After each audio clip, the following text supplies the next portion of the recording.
안녕하십니까. 오늘은 딥러닝 베이스드 액션 디텍션 인 언트림드 비디오 어 서베이 타입이 2022 페이퍼에 대해서 설명드리도록 하겠습니다. 아웃라인입니다. 첫 번째로 인트로덕션에 대해서 간단하게 설명을 진행을 하도록 하겠습니다. 그리고 슈퍼비전 레벨스, 테크니컬 텀즈, 마지막으로 데이터셋 앤드 이밸루에이션에 대해서 설명을 드리고 마무리하도록 하겠습니다. 일단 인트로덕션에 대해서는 PPT로 설명을 진행을 하는데 그 이후 부분에 대해서는 PDF 파일로 직접 논문을 보고 설명을 진행을 하도록 하겠습니다. 첫 번째로 인트로덕션입니다. 템포럴 액션 디텍션은 많은 비디오 어널리시스 어플리케이션에서 중요하다고 합니다. 여기서 나오는 비디오 어널리시스 어플리케이션은 스포츠 어널리시스, 오토노머스 드라이빙, 어노멀리 디텍션 인 서베일런스, 그리고 Understanding Introductional Videos 등등이 있다고 합니다.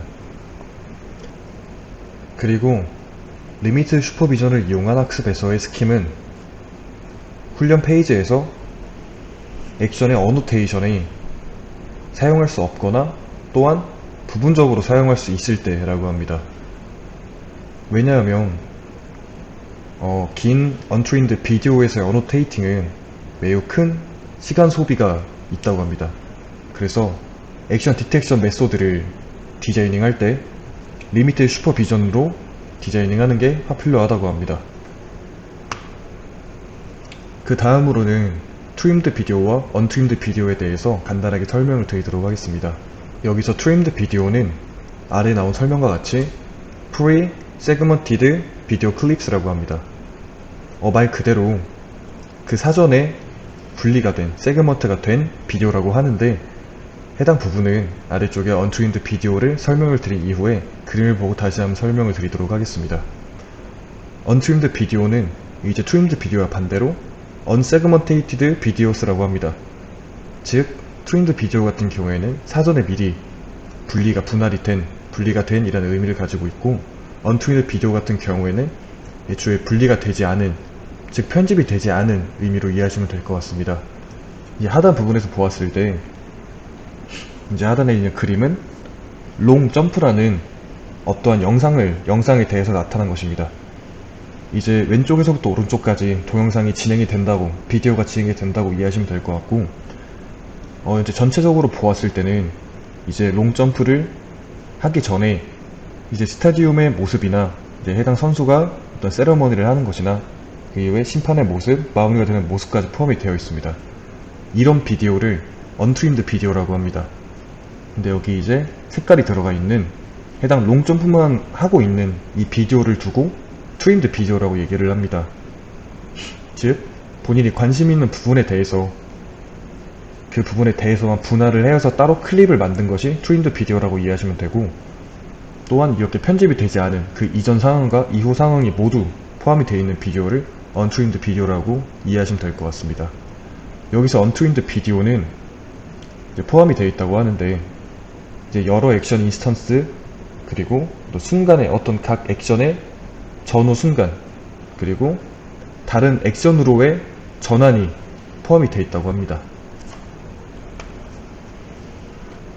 다음으로 템포럴 액션 디텍션에 대해서 설명드리도록 하겠습니다. 템포럴 액션 디텍션은 총 두 가지의 목표를 가지고 있습니다. 첫 번째 목표로는 액션 인스턴스를 로컬라이즈 시키는 것인데 그것이 해당 시간에, 해당 타임에 위치시키는 것이 첫 번째 목표입니다. 여기서도 로컬라이즈를 할 때 오직 인터레스트한 액션을 검출하는 것을 목표로 합니다. 그리고 두 번째 목표로는 액션 인스턴스 카테고리를 리코그나이즈 하는 겁니다. 이제 아래 그림을 보고 설명을 드리도록 하겠습니다. 이제 해당 아래 그림 같은 경우에는 롱점프를 하는 비디오를 쭉 늘어뜨려 놓은 것이라고 이해하시면 될 것 같습니다.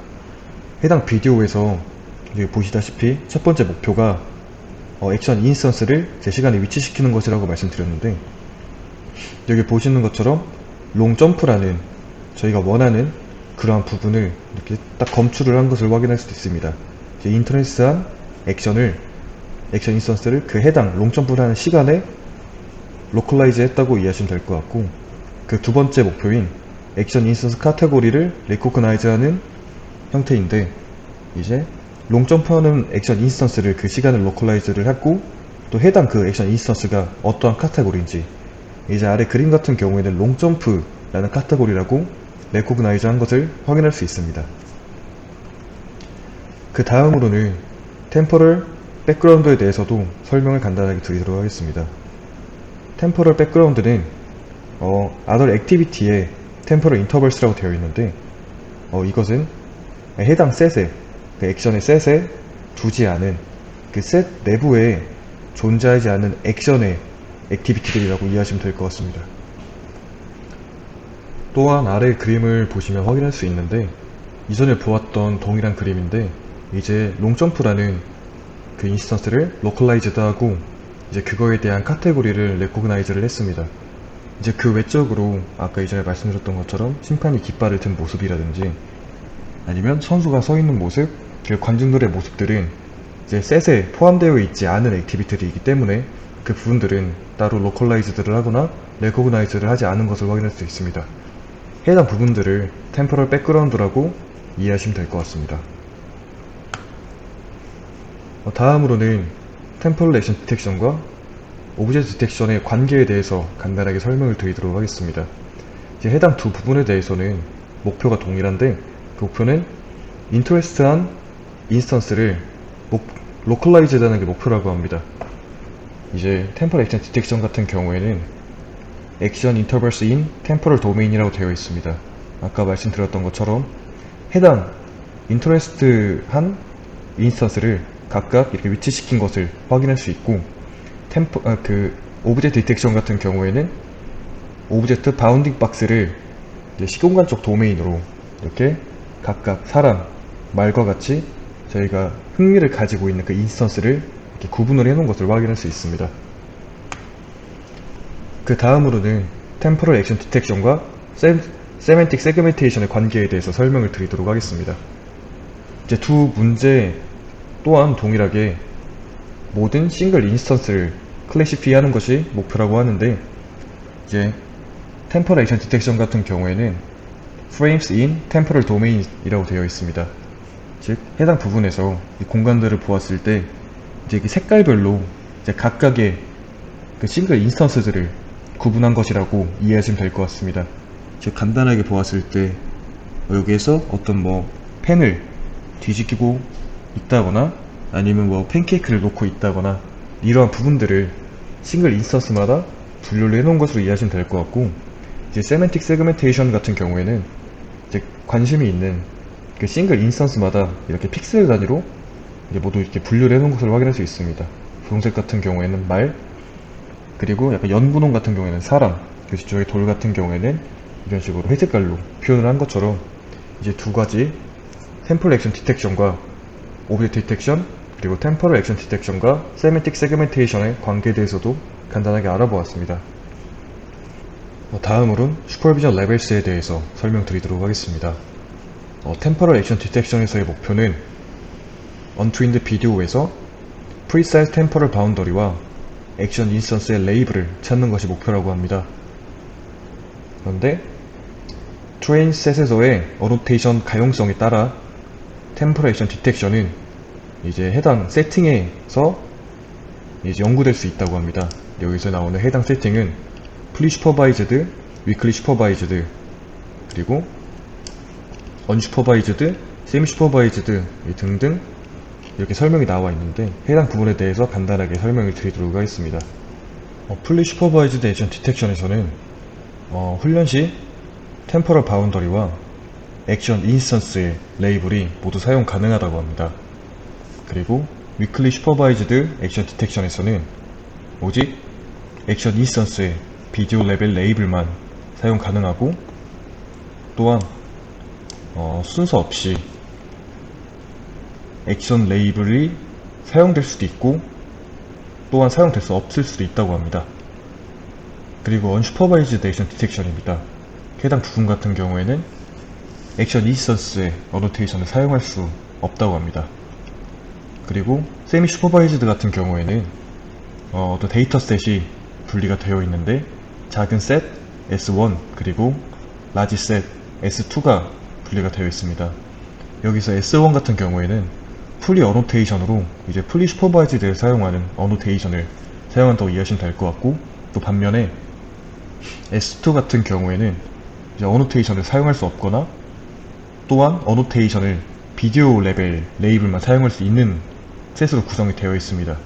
즉 S1 같은 경우에서는 풀리 슈퍼바이즈드와 같이, S2 같은 경우에는 언슈퍼바이즈드 또는 위클리 슈퍼바이즈드와 같은 그런 어노테이션들을 사용한다고 이해하시면 될 것 같습니다. 다음으로는 셀프 슈퍼바이즈드 액션 디텍션입니다. 프리태스크 텍스트에서는 정의가 되는데, 언슈퍼바이즈드 세팅에서의 구조를 활용을 하여서 데이터로부터 정보를 추출한다고 합니다. 그리고 그 해당 정보를 슈퍼바이즈드, 언슈퍼바이즈드, 그리고 세미 슈퍼바이즈드를 사용할 수 있는 템포럴 액션 디텍션에서의 퍼포먼스를 향상하는 데 사용을 한다고 합니다. 마지막으로 액션 디텍션 with 리미티드 슈퍼비전에 대해서 설명을 드리도록 하겠습니다.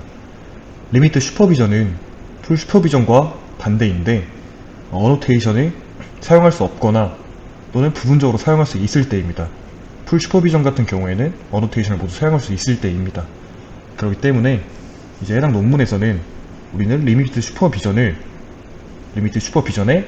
이제 위클리 슈퍼바이즈드, 언슈퍼바이즈드, 셀프 슈퍼바이즈드, 그리고 세미 슈퍼바이즈드 세팅을 포함시킨다고 합니다.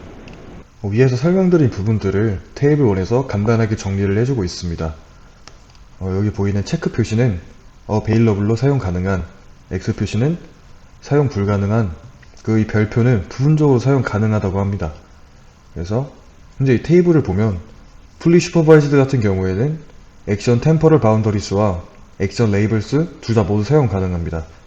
위클리 슈퍼바이즈드는 이제 액션 템포럴 바운더리스를 사용하지 못하고 액션 레이블스를 사용할 수 있다고 합니다.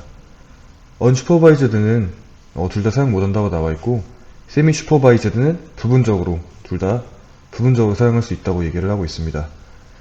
그리고 마지막으로 셀프 슈퍼바이즈드 같은 경우에는 모두 사용할 수도 있기도 하고, 부분적으로 사용할 수도 있고, 또한 사용 못할 수도 있다고 합니다. 이렇게 모두 세 가지 경우가 액션 템포럴 바운더리스와 액션 레이블스 동일한 것으로 확인할 수 있습니다. 그 다음으로는 테크니컬 텀즈에 대해서 설명을 드리도록 하겠습니다. 이제 해당 섹션은 이제 후속 섹션을 살펴볼 때 읽기 편하게 하기 위해서 커먼 텀즈, 그리고 스코어스, 마지막으로 로스 펑션을 정의를 하고 있습니다.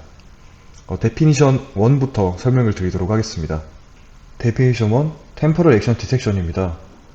해당 태스크는 언트윈드 비디오에서 프리사이즈 템포럴 바운더리스와 액션 인스턴스의 카테고리를 찾는 것을 목표로 하고 있습니다. 인풋 비디오의 어노테이션은 여기 보이다시피 프사이 G로 표현을 하고 있습니다.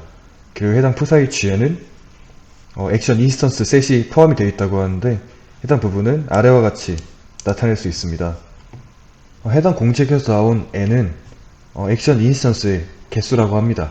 그리고 파이 n 같은 경우에는 n번째 액션 인스턴스라고 합니다. 그리고 스타트 타임, 엔드 타임, 마지막으로 파이 n의 레이블 같은 경우에는 t, s, n, t, e, n, 마지막으로 ln으로 각각 표현되는 것을 확인할 수 있습니다. 여기서 레이블 ln 같은 경우에는 해당 1부터 c까지의 이런 형태의 셋을 가지고 있다고 합니다. 여기서의 c는 전체 데이터셋에 인터레스트한 액션 인스턴스의 개수라고 합니다. 여기서 나오는 어노테이션 프사이치는 fully, partially, or not available 할 수 있다고 합니다. 두 번째로 definition to temporal proposals입니다. 인풋 비디오에서 액션이 포함할 수 있는 템포럴 레전을 템포럴 프로포절스라고 합니다. 각 템포럴 프로포절 PN은 스타팅 타임 TSN, 그리고 엔딩 타임 TEN, 마지막으로 컨피던스 스코어 CN으로 식별할 수 있는 인터벌이라고 합니다. 여기서 컨피던스 스코어는 인터벌에 액션이 포함될 예측 확률이라고 합니다. 프로포절 PN 같은 경우에는 아래 공식과 같이 나타낼 수 있다고 합니다. 세 번째로 definition 3, temporal IOU입니다. temporal IOU는 TIOU라고도 부르는데, TIOU는 두 가지 temporal interval 사이에서 temporal intersection over union의 비율이라고 합니다. TIOU는 종종 predict proposal interval IP와 가장 가까운 ground truth action distance interval IG 사이에서 측정된다고 합니다. 해당 공식은 아래와 같이 나타낼 수 있습니다. 그냥 간단하게 다시 살펴보면 분모 부분에 predict proposal의 interval과 가장 가까운 GT action distance 사이의 합집합과 또 그거에 대한 교집합으로 구성되어 있는 것을 확인할 수 있습니다. 네 번째로 definition 4, temporal proposal labeling입니다. proposal IP의 레이블은 그 해당 proposal인 IP와 maximum TIOU 값을 갖는 ground truth action distance IG로 인해 결정됩니다. 그리고 그 IG의 클래스 레이블을 소문자 C로 나타내고 사전에 정의된 threshold 시그마를 이용하여서 해당 프로포절의 TIOU 값이 사전에 설정한 시그마보다 크거나 같다면 해당 레이블과 함께 포지티브, 트루 포지티브로 선언을 합니다. 그 외 같은 경우에는 네거티브 or false 포지티브로 선언합니다. 또한 만약 ground truth action distance가 여러 프로포절들과 매치가 된다면 오직 가장 높은 confidence 스코어를 가진 프로포절을 true positive로 억셉트하고 그 나머지는 false positive로 선언한다고 합니다. 다섯 번째로 definition 5, precision and recall for proposal generation입니다. precision은 predict proposal의 총 개수에 대한 positive proposal의 비율이라고 합니다. 그리고 precision은 관련 없는 proposal을 많이 생성하는 것을 피하려면 precision이 높아야 한다고 합니다. 그 다음으로는 recall입니다. recall은 ground truth action instance의 총 개수에 대한 포지티브 프로포절의 비율이라고 합니다. ground truth instance의 미싱을 방지하려면 recall이 높아야 한다고 설명하고 있습니다. 그 다음으로는 여섯 번째 definition 6, actionless score입니다. temporal position에서의 actionless score는 해당 시간에서 action instance가 발생할 확률이라고 합니다. 그 해당 스코어는 종종 이 아래 보이다시피 그 해당 시간 t에서의 0부터 1 사이 값으로 나타난다고 합니다. 그 일곱 번째 definition 7, startness and endness score입니다. temporal position에서의 startness score 또는 endness score는 action instance가 그 해당 시간의 시작 또는 끝날 확률을 뜻하고 있습니다. 다음으론 definition A, action completeness score입니다. 킨티네이스 프로포절과 ground truth action distance 사이의 maximum TIOU를 해당 프로포절에서의 action completeness라고 부릅니다.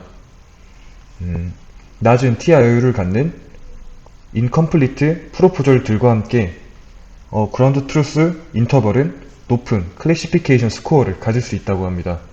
그러므로 프레딕트 프로포절에 대해서 이벨루에이트 하거나 랭크를 할 때 반드시 consider 해야 한다고 합니다. 다음으론 definition 9, action classification score입니다. 모든 액션 클래스에 대한 확률 분포를 생성하기 위하여 생성된 템포럴 프로포절들을 액션 클래시피어에 주어준다고 합니다. 이 부분은 이 벡터 해당 부분처럼 나타낼 수도 있고, 여기서 PI는 액션 클래스 i의 확률이라고 합니다. 그리고 C는 클래스의 넘버라고 이해하시면 될 것 같습니다. definition 10, actionless loss입니다. actionless loss는 액션 또는 background temporal proposal을 클래시피해주는 binary cross entropy loss입니다. 여기서 n개의 프로포절을 주어졌을 때 해당 로스는 이제 아래와 같이 구성된다고 이해하시면 되고, 여기서 나오는 AI 같은 경우에는 predict, actionless, 스코어라고 합니다. 해당 부분 같은 경우는 데피니션 6에서 이전에 설명을 드렸습니다. 그리고 BI 같은 경우에는 0 또는 1이라고 하는데 해당 부분은 i번째 프로포절의 바이너리 그라운드 트루스 레이블이라고 합니다. 만약에 해당 프로포절이 포지티브라면 BI 같은 경우에는 1을, 그 외 같은 경우에는 BI가 0을 갖는 것을 확인할 수 있습니다. 그리고 데피니션 11, 액션 컴플리트니스 로스입니다. 만약 n개의 프로포절을 주어졌을 때 컴플리트니스 로스는 다음과 같이 정의된다고 합니다. 해당 부분에서의 CI는 프리딕트 액션 컴플리트니스 스코어라고 되어 있는데, 이 부분은 사전에 이미 예측이 된 상태의 값이라고 이해하시면 될 것 같습니다. 그리고 CI이기 때문에 i번째 프로포절에 대한 프리딕트 액션 컴플리트니스 스코어입니다. 그리고 GI는 그라운드 트루스 액션 컴플리트니스 스코어라고 합니다. 해당 부분은 프로포절과 그라운드 트루스 액션 인스턴스 사이에서의 액션 컴플리트니스 값을 구한 것이라고 이해하시면 될 것 같습니다. 그리고 여기서 나오는 D는 디스턴스 매트릭스인데 종종 L2 또는 스무스 에러는 사용을 한다고 합니다.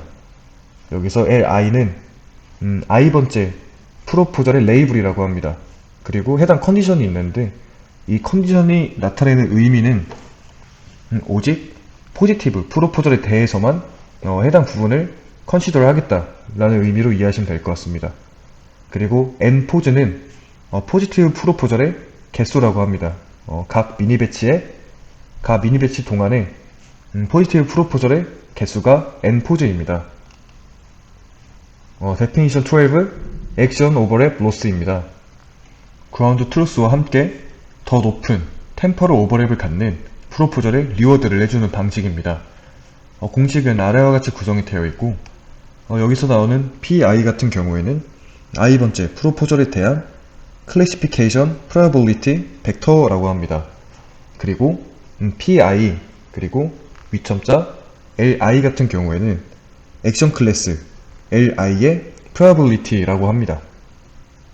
그리고 나머지는 이전에 보았던 데피니션 11의 컴플리트니스 로스와 동일한 것으로 확인하시면 되고, 그리고 여기서 나오는 이 알파는 하이퍼 파라미터라고 합니다. 데피니션 13, 액션 클래시피케이션 로스입니다. 액션 클래시피케이션 로스는 클래시피케이션 크로스 엔트로피 로스이고, 확률 분포는 템퍼럴 백그라운드 뿐만 아니라 모든 액션 클래스에 적용된다고 합니다. 해당 부분에 대한 공식은 다음과 같이 정의가 되어 있고, 여기서 LI는 0부터 C까지 구성이 되어 있는 것을 확인할 수 있습니다. 여기서 나오는 LI는 i번째 프로포절, 그리고 PI, 그리고 위첨자 LI는 클래스 I에 대한 확률이라고 이해하시면 될 것 같습니다.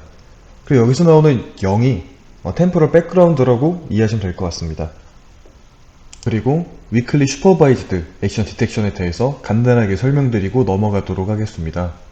위클리 슈퍼바이즈드 러닝에서의 스킴은 트레이닝 페이지 때 콜스 게인 또는 노이즈 레이블을 require 한다고 합니다. 커먼 세팅일 때의 위클리 슈퍼바이즈드 액션 디텍션은 트레이닝 동안에 오직 비디오 레벨의 액션 레이블을 require 한다고 하고, 반면에 템포럴 바운더리 액션 인스턴스의 템포럴 바운더리는 필요로 하지 않는다고 합니다.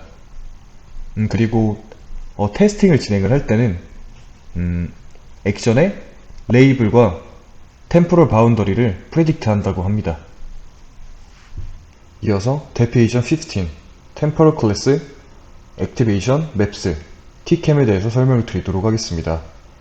비디오가 주어지었을 때 T캠은 A를 나타내는 매트릭스라고 하는데, 여기서 A는 각 템포럴 포지션에서의 액티비티의 possibility를 represent 한다고 합니다. 매트릭스 A는 액션 클래스의 총 개수를 나타내는 NC를 로우로 두고, 그리고 템포럴 인 비디오에서의 템퍼럴 포지션의 개수를 t 컬럼으로 한다고 합니다. 해당 셀 A, C, T에서는 템퍼럴 포지션 t에서의 클래스 C의 액티베이션을 나타낸다고 하고, 여기서 A는 아래와 같이 구성된 것을 확인할 수 있습니다. 여기서 X는 비디오 레벨의 피처 매트릭스라고 하고, D는 피처 디멘션이라고 합니다. 또한 W와 B는 러네이블한 파라미터이고, 여기서 나오는 해당 기호는 에디션이라고 합니다. 브로드캐스팅 오퍼레이션과 함께 에디션을 하는 그러한 동작을 하는 기호라고 이해하시면 될 것 같습니다. Definition 16 클래스 스페시픽 어텐션 스코어입니다. 비디오가 주어졌을 때 클래스 스페시픽 어텐션 스코어는 템퍼럴 포지션 T에서 액션 클래스 C의 발생 확률을 뜻한다고 합니다. 그리고 해당 부분을 여기 보시다시피 A, C, T로 나타낸다고 합니다. 그리고 공식적으로 A, C, T는 템퍼럴 디멘션에 대해 클래스 C의 액티베이션을 노멀라이징해서 계산을 한다고 합니다. 해당 공식은 아래와 같이 구성이 되어 있고, 여기서 나오는 A는 이제 데피니션 15에서 말씀을 드린 T캠입니다. 그리고 T는 템퍼럴 포지션의 개수라고 합니다. 그러므로 로우 AC는 비디오 길이에 대한 클래스 C의 발생 확률 분포라고 말씀드릴 수 있을 것 같습니다. 마지막으로 Definition 17 클래스 애그노스틱 어텐션 스코어입니다. 비디오가 주어졌을 때 클래스 애그노스틱 어텐션 스코어는 람다 t로 나타낼 수 있다고 하고, 여기서 람다 t는 액션 클래스에 상관없이 템퍼럴 포지션 t에서 인터레스트한 any 액션에 대한 발생 확률이라고 합니다. 그리고 비디오에서 모든 템퍼럴 포지션에 대한 어텐션 벡터는 람다로 나타낸다고 말하고 있습니다. 이번엔 데이터 세츠 앤드 이벨루에이션에 대해서 알아보도록 하겠습니다. 해당 섹션에서는 액션 디텍션을 위해 수집된 데이터 세츠와 해당 태스크에 대한 이벨루에이션 매트릭스에 대해서 알아보도록 하겠습니다. 먼저 데이터셋에 대해서 알아보도록 하겠습니다. 첫 번째 데이터셋은 튜머스 14입니다. 튜머스 14는 템퍼럴 액션 로컬라이제이션을 위해서 사용되는 데이터셋 중에서 가장 널리 사용되는 데이터셋입니다.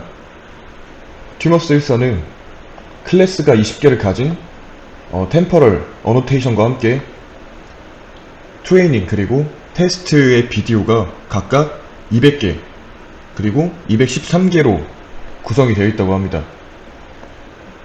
그리고 액션 인스턴스는 비디오를 통해 스파일스하게 디스트리뷰트 되어 있고, 프레임 전체의 약 70%가 백그라운드로 레이블 되어 있다고 합니다.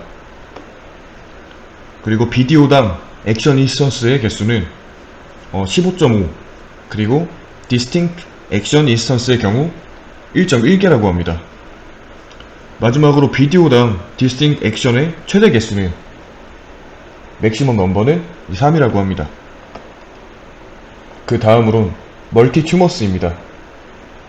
멀티 튜머스는 튜머스 14와 같은 비디오셋을 가지고 있지만 프레임당 레이블이 0.3인 20개의 액션 클래스에서 프레임당 레이블이 1.5인 65개의 클래스로 익스텐드 되었습니다. 또한 비디오에서 디스팅 액션 클래스의 평균 개수는 10.5개입니다. 그러므로 멀티 레이블 데이터셋이 더 챌린징하게 만들어졌다는 걸 이해하실 수 있을 것 같습니다. 튜머스 14와 비교를 해봤을 때 튜머스 14는 1.1이었습니다. 또한 비디오당 디스팅 액션의 최대 개수는 25개입니다. 다음으로 액티비티넷입니다. 액티비티넷은 버전 1.2 그리고 버전 1.3으로 두 가지 버전이 있습니다. 일단 첫 번째 버전 1.2 버전 같은 경우에는 100개의 클래스로 구성된 비디오 9682개가 있다고 합니다. 반면에 버전 1.3 같은 경우에는 버전 1.2의 슈퍼셋이라고 이해하시면 될 것 같습니다. 그리고 액티비티넷 챌린지 2016에서 사용되었다고 합니다. 버전 1.3은 200개의 클래스로 구성된 비디오 19,994개로 구성이 되어 있다고 합니다. 각 버전에서 데이터셋은 2대 1대 1로 각각 트레이닝, 발리데이션, 테스팅으로 나뉜다고 합니다. 지금까지 템퍼럴 액션 로컬라이제이션의 대표적인 데이터셋 몇 개에 대해서 알아보았습니다. 해당 테이블은 이 페이퍼에서 설명해주고 있는 데이터셋에 대한 간단한 정리라고 이해하시면 될 것 같습니다. 해당 테이블을 간단하게 살펴보고 이제 다음으로 넘어가도록 하겠습니다.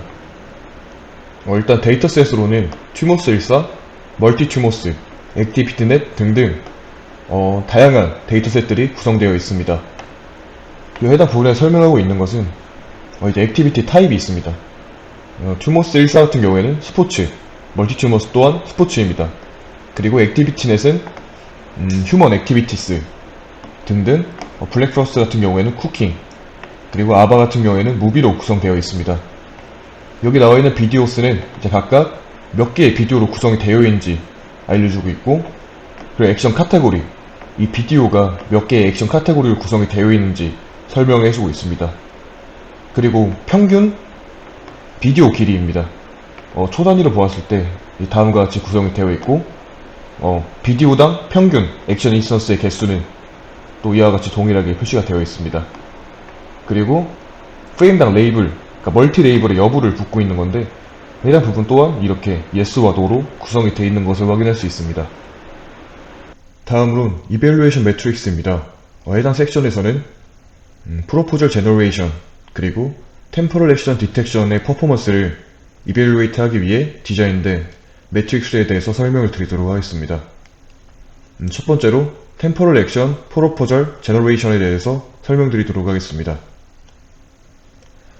해당 태스크에서는 일반적으로 멀티 IOU 스레시홀드가 있는 에버리지 리콜 AR을 이벨루에이션 매트릭스로 사용합니다. 액티비티넷 1.3 데이터셋에 대한 대부분의 메소드는 주로 IOU 스레시홀드 0.5부터 0.9까지 0.05의 간격을 갖는 값을 셋으로 사용하고, 튜모스 14 데이터셋은 IOU 스레시홀드를 0.5부터 1.0까지 0.05의 간격을 갖는 값을 셋으로 사용합니다. 리콜과 프로포절의 사이의 관계를 이벨루에이트 하기 위해서 대부분의 메소드는 두 데이터셋에서 Average Number of Proposals AN을 사용하여 AR을 평가합니다. 해당 부분은 다음과 같이 AR_AN으로 나타낸다고 합니다. 그리고 액티비티넷 1.3에서는 AR vs AN 커브의 아래 영역 AUC는 또한 매트릭스도 사용한다고 합니다. 여기서 AN은 0부터 100까지 다양한 값을 갖는다고 합니다. 다음으로는 템포럴 액션 디텍션에서의 이벨루에이션 매트릭스에 대해서 설명드리도록 하겠습니다.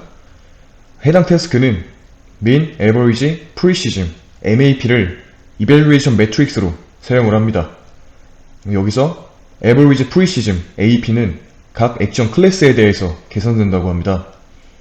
액티비티넷 1.3 데이터셋에 대하여 MAP 스코어를 측정할 때 IOU 스레시홀드는 0.5, 0.75, 0.95를 사용한다고 합니다. 만약 Average MAP에 대해서 측정을 할 때는 IOU 스레시홀드를 0.5부터 0.95까지 0.05의 값을 갖는 셋을 사용을 한다고 합니다. 튜모스 14 데이터셋에 대하여 MAP 스코어 측정을 할 때는 주로 IOU 스레시홀드는 0.3, 0.4, 0.5, 0.6, 0.7을 사용한다고 합니다. 마지막으로 퍼포먼스 어널리시스에 대해서 설명드리도록 하겠습니다. 튜모스 14와 액티비티넷 데이터셋에 대한 스테이트 오브 디 아트 메소드의 액션 디텍션 리설트는 각각 테이블 3와 테이블 4의 MAP를 이용을 하여서 비교를 하였습니다. 그리고 메소드는 fully supervised, weakly supervised, semi supervised, self supervised, 그리고 unsupervised로 분류가 된다고 합니다. 테이블 3입니다. 일단 테이블 3는 스테리오 오브리 알트의 기술을 사용을 하여서 튜머스 14의 셋을 테스팅한 액션 디텍션 리설트라고 합니다. 해당 부분은 위에서 이전에 설명드렸던 것처럼 해당 TRU 스레시홀드를 이용을 하여서 MAP를 특정을 했다고 합니다. 일단 여기 상단에 보이는 0.3, 0.4, 0.5, 0.6, 0.7은 이전에 설명드렸던 것 같이 이와 같은 스레시홀드를 사용한다고 이해하시면 될 것 같고, 또한 슈퍼비전은 풀리 슈퍼바이즈드, 위클리 슈퍼바이즈드, 세미 슈퍼바이즈드, 셀프, 그리고 언슈퍼바이즈드로 구성이 되어 있습니다. 그리고 두 번째로는 메소드가 나와 있는데, 해당 메소드는 이제 아래로 내려갈수록 최신 메소드라고 합니다. 제일 아래에 있는 이제 해당 메소드가 가장 최신에 나온 메소드라고 합니다. 또한 여기 보이는 표시가 되어 있는 부분은 이제 데이터가 없어서 해당 부분과 같이 표시를 했다고 이해하시면 될 것 같습니다. 첫 번째로 슈퍼비전 기준으로 확인을 해보겠습니다. 당연히 풀리 슈퍼바이즈드가 아래와 같은 리미티드 슈퍼비전들에 비해서 성능이 훨씬 더 좋은 것을 확인할 수 있고, 그리고 이제 풀리 슈퍼바이즈드와 이제 위클리 슈퍼바이즈드를 반반씩 쓰는 세미 슈퍼바이즈드 같은 경우에는 딱 위클리와 풀리 슈퍼바이즈드 중간값을 대략 갖는 것을 알 수 있습니다. 그리고 상단에 보이는 이제 해당 TRU 스레시홀드가 높으면 높을수록 상대적으로 값들이 작아지는데, 이 부분은 당연히 그 해당 스레시홀드가 높아질수록 그에 대한 기준이 점점 어려워진다라는 것을 이해를 하시면 해당 부분과 같이 결과가 나오는 것을 확인할 수 있으실 것 같습니다. 다음으로 테이블 4입니다. 테이블 3와 전반적으로 동일하지만 이제 해당 부분에서는 데이터셋을 액티비티넷을 사용한 것이라고 생각하시면 될 것 같습니다. 테이블 3와 보기가 다른 점을 살펴보면, 근데 V 같은 경우에는 액티비티넷의 버전을 의미한다고 생각하시면 될 것 같습니다. 그리고 해당 부분을 이제 동일하게 위에서 설명드렸던 것처럼 해당 부분에서 TRU 스레시홀드를 0.5, 0.75, 0.95로 설정을 해 주었고, 그리고 마지막에 보이는 에버리지는 또 말씀드렸던 그 에버리지 MAP를 특정을 할 때 사용을 하는 그 TRU 스레시홀드를 이용을 하여서 측정했습니다. 전반적으로 이제 테이블 3와 굉장히 유사한데, 이제 슈퍼비전도 동일하게 이제 풀리 슈퍼바이즈드, 위클리 슈퍼바이즈드 등등 사용을 했고, 메소드 같은 경우에도 위에서 아래로 내려가면 내려갈수록 가장 최신 기술이라고 이해하시면 될 것 같습니다. 일단 스레시홀드 부분부터 먼저 살펴보면, 이제 또 동일하게 스레시홀드가 올라가면 올라갈수록 상대적으로 값이 작아지는 것을 확인할 수 있고, 해당 부분에서는 위클리가 버전 1.2와 1.3을 사용한 것을 확인할 수 있습니다. 마지막에 가장 최신 기술 기준으로 스코어를 확인을 해 보았을 때 그렇게 큰 차이가 있지 않는 것을 확인을 할 수 있었습니다. 이상으로 리뷰를 마치도록 하겠습니다. 감사합니다.